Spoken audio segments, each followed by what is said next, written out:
Um, Now, a couple of weeks ago on Saturday's Irish Times, the front page, I was shocked. I didn't know there was any controversy about it. I was shocked to find out that the bones that were supposed to be that of W.B.Yeats in a cemetery in Drumcliff were not his at all. Dr. Louise Foxcroft has been writing about W.B.Yeats' bones for a long time now, and she's on the line now. How are you, Louise? Hi, hello. This is part of your family history as well. So bring us back to when your family and W.B.Yeats' family became intertwined. Well, my great uncle was in the south of France on Cap Martin during that winter of 1938-39, and Yeats was there as well, and they both died there on the same day, January the 28th, and they were both buried in the cemetery above Cap Martin in Roquebrune, buried next to each other within a couple of days of each other. And because this is 1939, just before the Second World War, and each family bought a 10-year lease on the grave plot, which is how those things were arranged in France. And then after the war, my granddad and my grandma went back to visit the grave, and it had gone, and so had Yeats's grave. There was nothing there any longer. And they asked around, and there was no answers as to what had happened to the graves or to the bodies. The records had been destroyed, they were told. There was a lot of fierce fighting there during the war. But in 1948, the following year, my grandfather read in the Times that the Yeats family had W.B.'s bones exhumed, and they were being shipped back to Ireland. And that's where it started. So he was perplexed by this because he'd been there the previous year and there was no graves and no bones. That's right, yeah. Yes. And no information, no apparent information. So my grandfather wrote to the various newspapers, and he wrote to Michael Yeats, he wrote to W.B.'s son, and they exchanged letters about it. And in fact, and I'll quote from the letter from Michael Yeats to my grandfather, he says, "The position with regard to the cemetery at Roquebrune would appear to be more than a little confused." So they were a bit, they didn't know what was going on either, but there were various French officials and a French medical expert, and they attested that they'd got the right body, and there was a state funeral, although I believe the Yeats family wanted a quiet funeral, but the authorities wanted a state funeral. So it starts off being quite curious as to how come they found a body, and then the French medical expert was apparently quoted as saying he had identified the remains by the body being encased in a steel and leather surgical corset.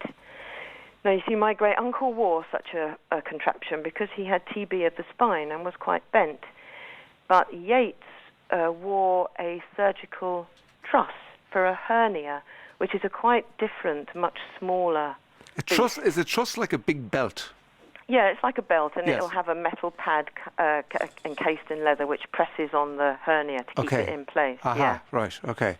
So there's some discrepancy there. And my granddad, he wrote to the press, but he was warned off and told not to investigate it any further, and that in fact he was threatening relations between France and Ireland. Wow. So he did leave it alone eventually, but he thought that there was an obvious cover-up and that both families were being fobbed off.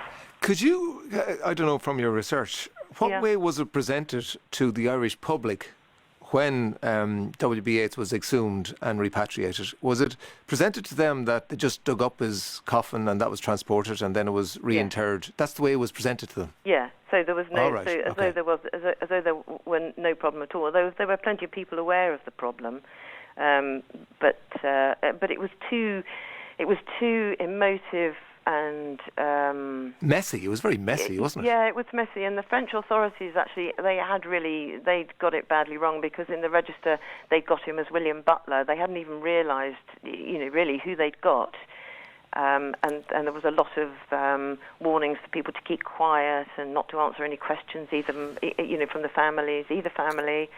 There's obviously some real problem there. We have to take a break for the 4 o'clock news. Do you mind holding on? Because I want to chat with you more after that. Is that okay? Okay, yeah, sure. That's Dr. Louise Foxcroft, and we'll talk to her more after news at 4. We're going there now, and to Eileen Dunn. Thanks, John. Thank you very much. Thanks to Eileen for news. 51551 for your texts. You can send us emails to red@R.T.E. We're speaking to Dr. Louise Foxcroft about the remains of W.B.Yeats and the remains of her granduncle, Alfred Hollis. So, Louise, thanks for waiting. Okay. You can't have been too surprised then with the documentation that came to light recently. No, not surprised at all. I'd like to see it, actually. I'd be very interested to read it. But this story's been, well, I mean, obviously it's been in my family for, 70 years, and various journalists have visited my grandmother while she was still alive, and my mother when she was alive. One or two of them suggested exhumation, but that's not what the family's interested in at all. We'd quite like some truth, and really that has to come from documentary evidence rather than anything else. So, my understanding is that when it was decided that the remains of W.B.Yeats would be repatriated, that the Irish government got onto the French government, and then a diplomat was charged with finding W.B.Yeats's remains. He went to an ossuary. Is that how you pronounce it? An ossuary? Ossuary, yeah. Ossuary, yeah. And it was, as is the case in an ossuary, there was bones everywhere. So then he got onto the local physician to charge him with the job of putting together what would look like the remains of W.B.Yeats. It's a really messy story. Nobody really knows for sure, and everybody has a different story. So, for instance, when my grandfather wrote to Michael Yeats thought he had been told that the bodies were dug up and placed in paupers' graves in a corner of the cemetery, new graves. But he hadn't been there, whereas my grandparents had, and they hadn't seen any sign of new graves or paupers' graves, and they'd looked everywhere. So there's that possibility. There's the idea that the bones were put in an ossuary. Gluck and her lover Edith Shackleton, who was Yeats's last lover and who was present at his deathbed, they went in 1947-48 and found nothing. I think they were told the ossuary story. There's no real knowing. There's not even any real. We can't tell whether it's my great uncle Alfred, although that looks like a likely story. It could be. I mean, as people have said before, the bones of several Frenchmen. It could be stones. Nobody knows, and I don't know as far as Drumcliff is concerned whether that's necessary, because it's a fitting memorial. Yes. As it is, I'm not interested in it so much as an emotional story any longer. Now that those previous generations of my family have gone, I'm interested in it as a slice of history, and what the authorities were up to. Yes, they don't come out of it too well, do they? No, they don't. No. No. But Yeats was obviously a very important cultural figure and an important political figure. So it would have been pretty disastrous for the French government to say they'd lost him. And is there any talk about exhuming the remains in Drumcliff now? No. It was mentioned last by a journalist that came to see my grandmother in the 1970s, but she was quite firmly against that. I can't see what purpose it would serve, really, and she couldn't.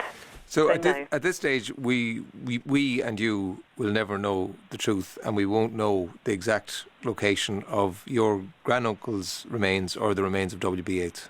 No.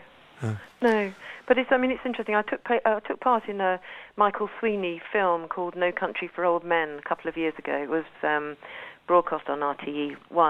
and the idea that we don't know where Yeats is in the physical world was used as a metaphor for his more esoteric beliefs and writings and ideas, and I think that was a really good way of looking at it. I'll just read that we've an email in from Fred here. I'll just read it to you and see what response you have.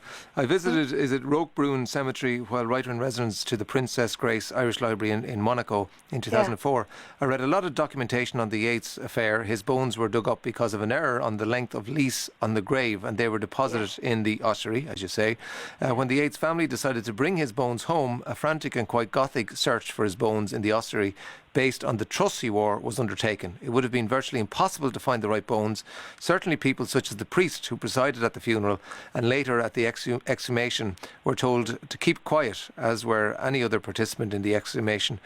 Since the graveyard is, like so many villages in the region, built tightly on a hill, it was not unusual to evict incumbents after a period of time. The lease on Yeats's grave should have been for 10 years and by error was leased for 1 year. I wrote about all of this in an Irishman's Diary item in 2005. There was no response whatever to the piece, which surprised me. Fred. Yeah, well, I mean, the news sort of comes and goes. I haven't seen that piece. I'll look for that. Yeah, Fred Johnston. Fred Johnson. Okay, Yes. I'll look for that. I spoke at the Princess Grace Irish Library in Monaco 2 years ago, 2013, and talked about it all. And there's documentation there, but it's superficial stuff. There's as I say, I mean, it's very difficult to pin down the truth of it all. There seems to be a sort of bit of leave well enough alone, doesn't there? Seems to be people, Yeah, well, unless any other documentation comes about, and I quite like to see this new stuff from the French diplomat. I mean, the only way to find out for real is to exhume the graves. Can't imagine anybody's really interested in doing that. Yes. And anyway, even if we discover it's not Yeats or it's not my great uncle, then where are we then? How would you prove it was Yeats? How would you? Well, DNA samples. Yeah. Would they have a DNA sample of the wood? Yes, and of course, family Yeats was a good bit. Of course, and Yeats was a good bit older than your grand uncle, wasn't he, when he died? Yes, he was. He was in his 70s, and your grand uncle was in his 40s. So that would 40s. That's right. That would be, those bones would be different. It's fascinating, Dr. Louise Foxcroft. Thanks for talking to us. If You're welcome. anything else comes up, I'm sure we'll talk again. Thank you very much. Thank you.